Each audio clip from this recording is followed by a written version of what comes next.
नमस्कार।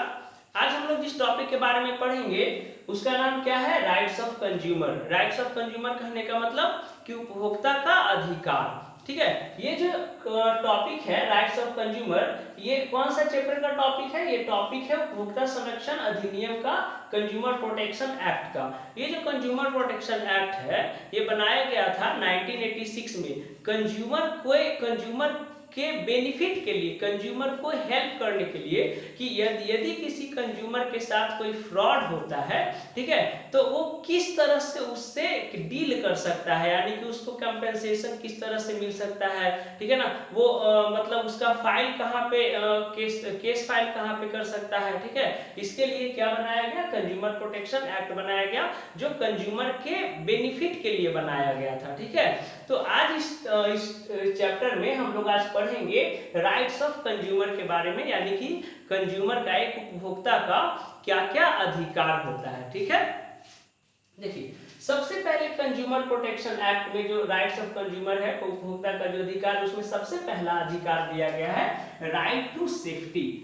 सेफ्टी मतलब क्या होता है? सुरक्षा, यानी कि राइट टू सेफ्टी कहने का मतलब कि सुरक्षा का अधिकार दिया गया। ठीक है, अब सुरक्षा का अधिकार में क्या होता है? मतलब इसमें मतलब ये किया जाता है, श्योर किया जाता है कि आप जो प्रोडक्ट यूज कर रहे हैं वो आपके हेल्थ के लिए बेनिफिट है। ठीक है ना, बेनिफिटेबल है, यानी हेल्थ के लिए बेनिफिटेबल है कहने का मतलब कि इससे आपके हेल्थ पे कोई इफेक्ट नहीं पड़ता है।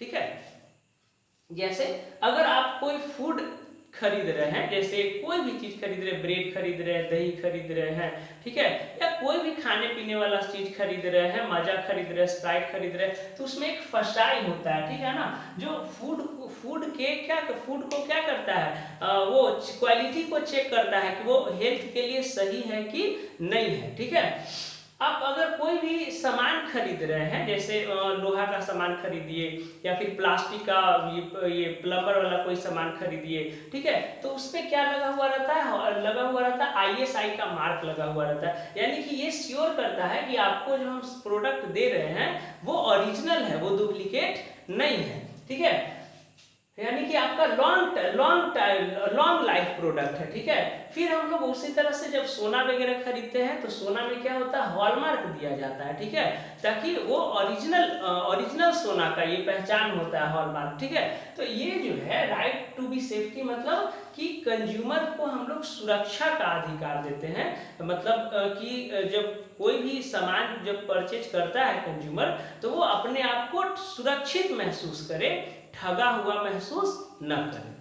सेकेंड पॉइंट है राइट टू बी इन्फॉर्म्ड। ठीक है, राइट टू बी इन्फॉर्म्ड कहने का मतलब होता है सूचना का अधिकार। किस चीज का अधिकार? सूचना का अधिकार। ठीक है, इसमें जो है राइट टू बी इन्फॉर्म्ड, यानी कि जो कंपनी जो है, जो सेलर है, जो प्रोड्यूसर है, जो सामान को बना रहा है, वो आपको इन्फॉर्म करेगा। ठीक है, कि वस्तु का प्राइस क्या है ना, एड के माध्यम से, एडवर्टीजमेंट के माध्यम से हम लोग को क्या मालूम चलता है? MRP पता चलता है। ठीक है, वेट पता चलता है, कितना लीटर है वो पता चलता है। हाउ टू मेक, मतलब कैसे बनाया गया है, इसमें कौन सा चीज डाला गया है, प्रोटीन का मात्रा कितना है, फैट का मात्रा कितना है, कौन सा केमिकल कितना डाला गया है, वो सब पीछे में जो लेबलिंग रहता है ना, लेबल जो चिपकाया हुआ रहता है कागज, उस पर एक डिटेल लिखा हुआ रहता है। ठीक है, तो ये इन्फॉर्म करता है कंज्यूमर को कि यदि कंज्यूमर को किसी भी चीज से एलर्जी है तो वो इस चीज का प्रयोग ना करे। ठीक है, मतलब उसमें कौन कौन सा केमिकल बनाया गया है, उसमें कौन सा क्वांटिटी किस मात्रा में मिलाया गया है, उस प्रोडक्ट का एक्सपायरी डेट क्या है ना, एक्सपायरी डेट क्या है, उसका वेट क्या है, वो उसका कितना लीटर है, मिलीलीटर है, मतलब कैपेसिटी कितना है, ठीक है ना, MRP क्या है, ये सब उसमें मेंशन रहता है। ठीक है, तो ये क्या हो गया कि कंज्यूमर को ये क्या करता है? इन्फॉर्म्ड करता है। ठीक है ना, मतलब उसको जानकारी देता है। Next, right to choose. Right to choose मतलब समझते हैं? राइट टू चूज मतलब होता है पसंद करने का अधिकार। पसंद करने का अधिकार यानी कि हम जिस चीज को पसंद करेंगे उसी चीज को हम खरीदेंगे। ठीक है, जो चीज हमको पसंद नहीं है उसको हम लोग नहीं खरीदेंगे। यानी कि कोई भी जो जो प्रोड्यूसर है, जो सेलर है, वो हमको किसी भी सामान को खरीदने के लिए प्रेशराइज नहीं कर सकता है, फोर्स नहीं कर सकता है, दबाव नहीं डाल सकता है। तीनों एक ही चीज है, ठीक है। वो दबाव हम मेरे ऊपर नहीं बना सकता है कि हम क्यों ना वही उसी का सामान खरीदे, ठीक है। हम लोग किसी एक सामान को यूज करने के लिए बाध्य नहीं है, ठीक है ना। हम मेरे हेल्थ के हिसाब से, मेरे मन के हिसाब से, चूंकि मनी जब हम पे कर रहे हैं तो डिसीजन भी किसका रहना चाहिए, मेरा रहना चाहिए, मेरा यानी कि कंज्यूमर का रहना चाहिए, ठीक है। यदि कंज्यूमर पे कर रहा है किसी चीज के लिए सर्टेन अमाउंट, तो उस पे राइट्स भी किसका रहना चाहिए, कंज्यूमर का रहना चाहिए, ठीक है। तो पसंद करने का अधिकार किसका रहेगा, कंज्यूमर का रहेगा, यानी कि जो डिसीजन है वो हमेशा कंज्यूमर पे डिपेंड करेगा, न कि सेलर पे डिपेंड करेगा। सेलर पे डिपेंड नहीं करेगा, किस पे डिपेंड करेगा, कंज्यूमर पे डिपेंड करेगा, ठीक है, कि वो कौन सा वस्तु खरीदना चाहता है, कौन सा प्रोडक्ट यूज करना चाहता है या नहीं चाहता है। जैसे मान लीजिए कि यदि हमको पेस्ट में अगर सेंसोडाइन पसंद है, तो अगला सेलर हमको कॉलगेट लेने के लिए फोर्स नहीं करेगा। किसी को रेड पेस्ट पसंद है तो वो उसको मैक्सफ्रेश जेल लेने के लिए फोर्स नहीं करेगा, ठीक है। समझ में आ रहा है। किसी को अगर मान लीजिए, जैसे मान लीजिए शर्ट खरीदने जा रहा है, किसी का कलर अगर ब्लैक फेवरेट है, तो उसको प्रोड्यूसर व्हाइट खरीदने के लिए प्रेशराइज नहीं कर सकता, फोर्स नहीं कर सकता। हाँ, सजेशन दे सकता है कि आपके ऊपर व्हाइट शर्ट ज्यादा अच्छा लगेगा कंपेयर देन ब्लैक, ठीक है, या ब्लैक शर्ट ज्यादा अच्छा लगेगा कंपेयर टू रेड, ठीक है। बट वो फोर्स नहीं कर सकता है, एक लिमिट तक वो क्या कर सकता है, सजेशन बस दे सकता है। क्लियर हो गया। नेक्स्ट है right to be heard. Heard माने समझते हैं, सुने जाने का अधिकार, सुने जाने का अधिकार। मान लीजिए कि किसी उपभोक्ता के साथ ठगी हुआ, उपभोक्ता का शोषण हुआ, उपभोक्ता को कोई ठग के भाग गया, कोई उसके साथ फ्रॉड कर दिया, तो बेचारा क्या करेगा, ठीक है, वो किसको कहेगा, किसको सुनाएगा, ठीक है ना, कि उसको वो हेल्प कर सके, ठीक है। तो इसीलिए ये राइट्स ऑफ कंज्यूमर में क्या दिया गया, राइट टू बी हियर्ड, सुने जाने का अधिकार दिया गया। इसके लिए कंज्यूमर के कंप्लेन को सुनने के लिए क्या बनाया गया, कंज्यूमर फोरम बनाया गया, ठीक है। ये क्या होता है, मतलब तीन फॉर्म में होता है, डिस्ट्रिक्ट लेवल पे होता है, फिर एक उसके ऊपर होता है और एक स्टेट लेवल पे होता है, ठीक है। मतलब ये तीन कंज्यूमर फोरम जो है कितने फॉर्म में बटा हुआ है, इसका 3 फॉर्म है, ठीक है, 3 फॉर्म में ये बटा हुआ है, ठीक है। चलिए, तो राइट टू बी हियर्ड मतलब समझे कि जैसे मान लीजिए कि हम फ्लिपकार्ट से कोई सामान मंगाए, ठीक है, फ्लिपकार्ट से कोई सामान मंगाए, मान लीजिए हम फ्लिपकार्ट से एक वीवो का सेट मंगा रहे हैं, ठीक है।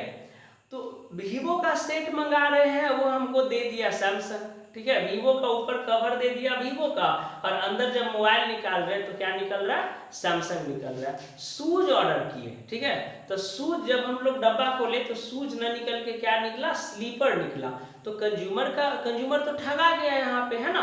तो कंज्यूमर ठगा गया, तो अब वो किसको बताएगा, ठीक है ना। अब ऐसे कंडीशन में क्या होगा, या तो उपभोक्ता जो ऑर्डर किया है वो चाहिए, जो शूज ऑर्डर किया उसको शूज चाहिए, जो वीवो का सेट ऑर्डर किया उसको वीवो का सेट चाहिए, ठीक है। और अगर वो नहीं मिल रहा है तो उसके बदले वो पैसा लेगा, है ना, जितना पैसा वो फ्लिपकार्ट को पे किया है, ठीक है ना। तो ये क्या हो गया, ये मतलब अब यहाँ पे फ्लिपकार्ट वाला अगर कोई दूसरा प्रोडक्ट दे देता है, ठीक है, तो कंज्यूमर कहाँ जाएगा, तो इसी के लिए क्या बना है, कंज्यूमर फोरम बना है, ठीक है ना। ये कंज्यूमर फोरम उपभोक्ता को ठगे जाने पे उसका क्या करता है, हेल्प करता है, मदद करता है, ठीक है।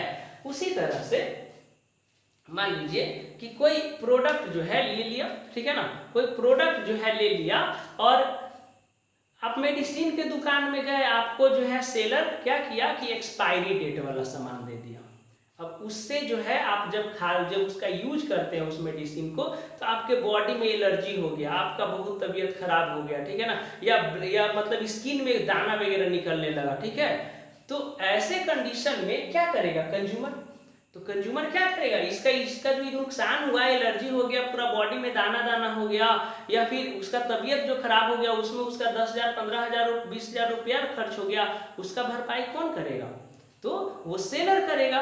क्यों? क्योंकि उसके विरुद्ध क्या करेगा, कंज्यूमर फोरम में केस फाइल करेगा, ठीक है, कि इसने एक्सपायरी डेट वाला सामान दे दिया हमको, ठीक है, इसी के कारण ये हुआ, है ना। तो इसमें थोड़ा बहुत गलती किसका है, कंज्यूमर का भी। अभी हम रिस्पॉन्सिबिलिटी बताएंगे तो आपको बताएंगे कि कंज्यूमर का एक मस्ट रिस्पॉन्सिबिलिटी है कि वो एक्सपायरी डेट चेक करके कोई भी सामान खरीदे, ठीक है। तो आई होप चौथा पॉइंट आप समझ गए होंगे। फोर्थ है right to consumer education. Right to consumer education का मतलब होता है उपभोक्ता को शिक्षित करने का अधिकार, ठीक है। उपभोक्ता को शिक्षित करने का अधिकार कहने का मतलब क्या होता है कि कोई भी जब सामान प्रोड्यूसर बनाता है उपभोक्ता के लिए, कंज्यूमर के लिए, तो बहुत सारे उपभोक्ता ऐसे रहते हैं जो अनएजुकेटेड है, जिनको पता नहीं है कि यूज कैसे करना है सामान को, है ना। यूज कैसे करना मतलब उसको उपयोग कैसे करना, उसको चलाना कैसे है, फाड़ना कैसे है, बनाना कैसे है, ये सब नहीं पता रहता है। तो सेलर का एक काम है ना, प्रोड्यूसर का एक काम है कि वो कंज्यूमर को पहले एजुकेट करे, है ना, कंज्यूमर को पहले उस सामान को यूज करने के बारे में पूरा अच्छा तरह से समझा दे, ठीक है। जैसे कोई भी सामान को दूर पे रखना, बच्चों के पहुंच से दूर रखना है, तो लिखता है ना keep distance from the children, ठीक है, कि बच्चों की पहुंच से दूर रखें। फिर क्या रहता है, कूल प्लेस पे रखना है कि ड्राई प्लेस पे रखना है, ये भी उसमें लिखा हुआ रहता है लेबल पे, ठीक है। हाउ टू यूज कैसे करना है उसको, ठीक है। अब जैसे बाल कलर करना है तो है ना, काटो, घोलो और लगा लो, गोदरेज। अनिल कपूर जी प्रचार करते हैं, है ना। अनिल कपूर जी का बाल अभी इतना ज्यादा काला है कि बहुत ज्यादा ही काला, इतना ज्यादा क्या, बहुत ज्यादा काला है, उससे ज्यादा बाल तो पक गया उनके बेटा हर्षवर्धन कपूर का, है ना। जब तक सूरज चांद रहेगा अनिल कपूर जवान रहेगा, ठीक है। ऐसे इधर देखिए, कीप डिस्टेंस कहने का मतलब कीप डिस्टेंस, बच्चों को कौन से दूर रखे, कूल प्लेस पे रखना है, ड्राई प्लेस पे रखना है, कैसे यूज करना है ना, अभी बता ना, गोदरेज, काटो, घोलो और लगा लो, ठीक है। तो यूज कैसे करना, ये कंज्यूमर को क्या करता है, सेलर या प्रोड्यूसर एजुकेट करता है, बताता है, ठीक है। अब ठीक है, आप स्पंज, आप ब्लैक वाला स्पंज बनाने के लिए ले आए पाउडर, ठीक है।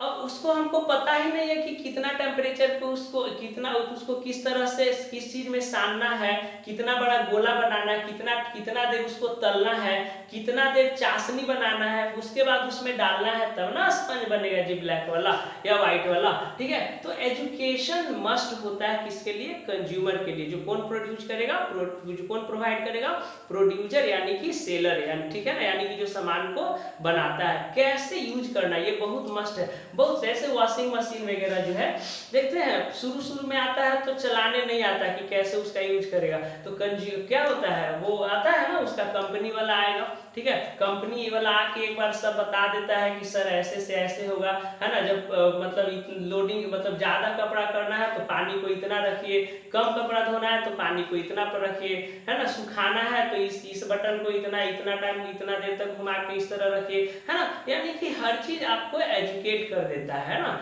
तो उसी तरह से कि कंज्यूमर को मतलब एजुकेशन जो है बहुत ज्यादा जरूरी है। इसके लिए सरकार भी जो है क्या करता है, ऐड देता है ना। जागो ग्राहक जागो का नाम सुने, ये नारा सुने होंगे, है ना, जागो ग्राहक जागो हो गया, या फिर सामान हॉलमार्क्स देखकर ही खरीदे। इस तरह से क्या है, कंज्यूमर भी गवर्नमेंट भी कंज्यूमर को क्या करता है, एजुकेट करता है ना, क्योंकि जानता है कि अगर ये सब का प्रॉब्लम होगा तो उसको निपटना किसको पड़ेगा, सरकारी तंत्र को निपटना पड़ेगा। इसीलिए क्या है, वो कंज्यूमर को टाइम टू टाइम क्या करता है, एजुकेट करता है, ठीक है। तो आई होप कि आप राइट्स ऑफ कंज्यूमर को अच्छे तरह से समझ गए होंगे, ठीक है। जय हिंद।